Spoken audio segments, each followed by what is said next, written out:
네, 잠시 세월호 관련 소식 짚어보겠습니다. 어제 사회적 참사 특별조사위원회가 과거 청와대를 비롯한 정부 부처가 이 특조위 조사를 치밀하게 방해했던 정황을 발표했습니다. 관련 발언 잠시 들어보시겠습니다. 이제는 세월호 특조위 방해 행위에 대한 결과만이 있었고 그 배경이나 관련자들에 대한 행태에 대해서는 전혀 알 길이 없었습니다. 저희 특조위에서는 이 사건 관련자들과 그리고 관련 자료를 확보해서 조사를 했고 진상규명국장 미임명과 공무원 미파견권을 포함해서 세월호 특조위 활동 방해 행위가 청와대 관계자와 정부 여러 부처 관계자들이 포괄적으로 관여된 박근혜 정권 차원의 전방위적이고 체계적인 국가적인 범죄 행위였음을 확신하게 되었습니다. 네, 세월호 참사 당일 박근혜 대통령의 전 대통령의 행적을 감추기 위해서 당시 청와대가 특별조사위원회 활동을 조직적으로 방해한 정황, 이 구체적으로 어떤 것들이 좀 주로 드러난 거죠? 한 5년 전쯤으로 돌아가야 되는데요. 2015년 11월이었습니다.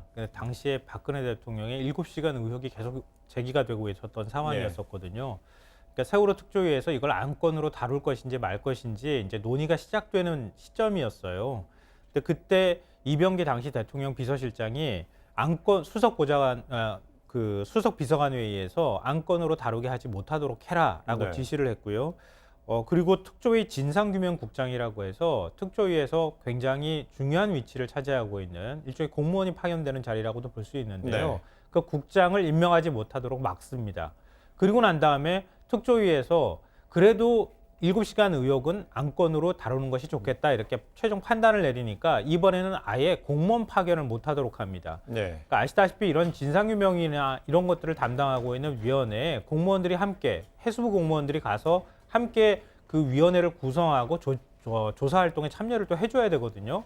그런데 20명 가까운 공무원들을 파견하지 못하도록 막고 결국은 이런 식으로 처음에 세월호 특조위가 만들어질 때도 세금 도둑이라고 비난하면서 예산 지원을 제대로 안 하고 그리고 공무원 파견도 이렇게 가로막는 방식으로 해서 세월호 조사 활동 자체를 방해했다. 그래서 결국은 2016년 6월에 세월호 특조위는 제대로 된 조사도 하지 못한 채로 위원회 활동을 마감할 수밖에 없었다는 겁니다.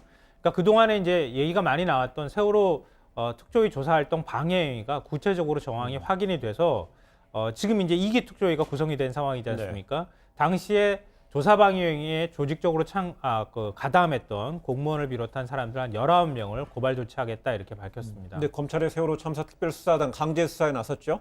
네, 지금 임의 제출을 받을 수 있는 부분은 받아서 수사를 진행을 하고 있고 어려운 부분은 강제 수사를 진행을 하고 있습니다. 특히나 이제 세월호의 AIS라고 하죠. 선박 자동 식별 시스템 항적 자료 같은 경우는 임의 제출을 받아서 지금 분석을 진행을 하고 있고요.